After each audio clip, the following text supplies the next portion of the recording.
Hi, I'm Bhavani and I'm a natural food chef, and today I'm going to show you how to make an Arame salad with edamame. And we're going to start by chopping up an onion, and to do that I usually cut the onion right in half, peel the outer layer,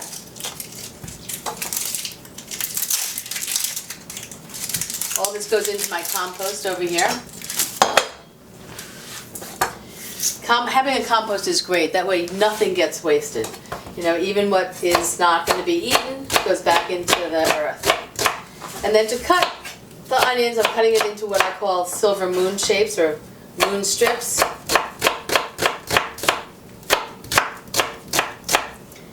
And so you can see that they just fall apart like that, and this is a really great shape. The other thing you want to cut are the carrots. Now, when I am cooking with carrots, I usually like to peel it just because it looks prettier.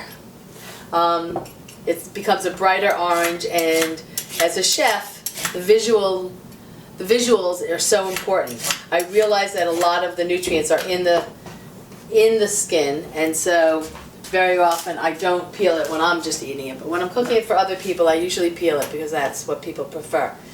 To cut the carrots, I like to cut them into julienne strips. And to do that, you're going to cut the carrot on an angle like this. So you have many pieces like this for starters.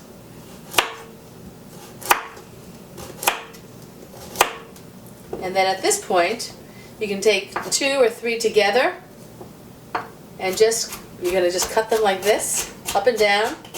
And what it gives you are really nice shaped, with an angle on each end, julienne strips. And those are really perfect for this stir fry that we're going to do. So we're going to put the carrots in one bowl and the onions in the other, and getting everything set up before you actually start will just make it really much easier. We also need some ginger. Now, I've already peeled the ginger, but I'm going to share with you one of my favorite little appliances in my kitchen.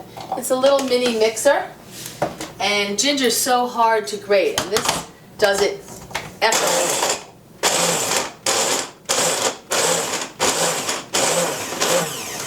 Just like that. You can see that it's perfectly ground, and it's great. And I've already done that with my garlic. So my garlic is ready. This is a cup of edamame, already shelled edamame, that we're going to use in the Arame salad. And this is the Arame that I'm buying. I have to be honest with you, I've been making it less often lately because it is a product from Japan. And after Fukushima, you know, as healthy as seaweed is for our bodies, you need to think about where it's coming from. So it's now not something that I'm eating all the time, but I still crave it sometimes and still will serve it. So I'm going to pour some boiling water over the edamame just to allow it to soak and to soften. And so you want to put just enough water to cover the edamame. Okay, so while that's soaking, we're going to start cooking the onions and the carrots. Onions and carrots, being root vegetables, they take a while to really soften. So it's perfect. While this is soaking, I can be sauteing my carrots and onions along with my ginger and garlic. So let's move over to the stove now.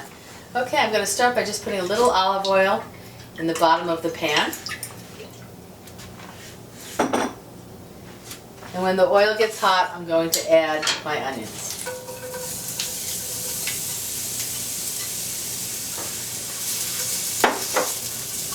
These are going to have a little jump start before I add the carrots.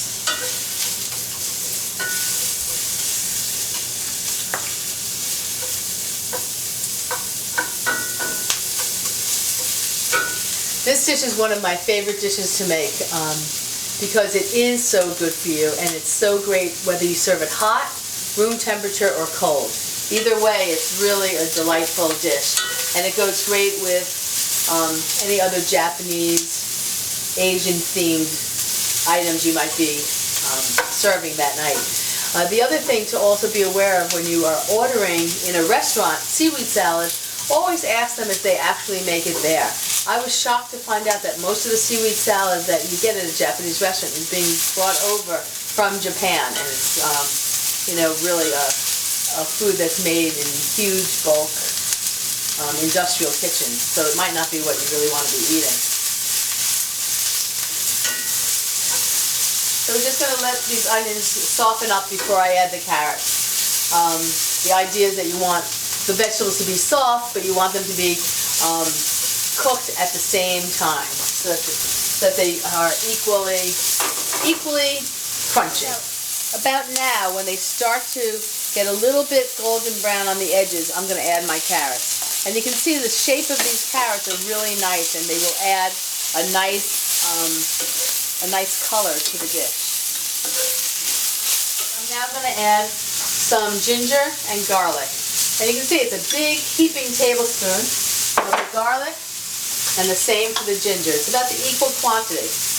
And I like strong flavor, so I put quite a bit in, but it really will give the dish a really nice flavor.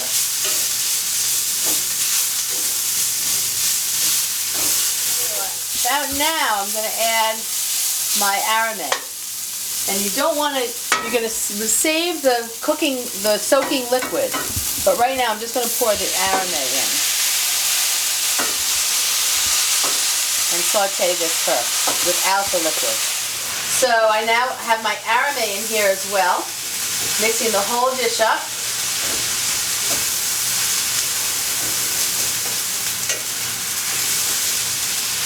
And once you've sauteed the arame and have gotten that mixed in, I'm going to add a little bit of this soaking liquid, just a little bit, so that the vegetables will not burn. I'm going to lower my heat down to a simmer, and I'm going to cover it. And I'm going to let this simmer for about 10 minutes before I add my edamame. At this point, it's now been 10 minutes. Whoops. I'm going to add my edamame, which I buy frozen. It's, organic soybeans. And mix that up. And I love adding the edamame. I used to make it without the edamame, but it adds this bright green color that's just so nice. I'm going to add some tamari. And this is a gluten-free soy sauce. And it's fermented, so it's a really nice product. I like it much better than soy sauce. A little bit of dark sesame oil. And dark sesame oil I use as a seasoning. It's not really an oil that I'm going to cook in. And then a little bit of mirin. This is a sweet rice wine. And good mirin is hard to find. You do not want to mistake it with Kikkoman, for instance. Sells mirin, even at Whole Foods, but it's really glucose sugar water. So it's not sweet rice wine, so you want to be careful with that. So at this point, I put in my seasoning. I'm going to cover this for 5 more minutes, and then it will be ready. And this dish can be, like I said earlier, it can be eaten hot, it can be eaten room temperature, or it can be eaten cold.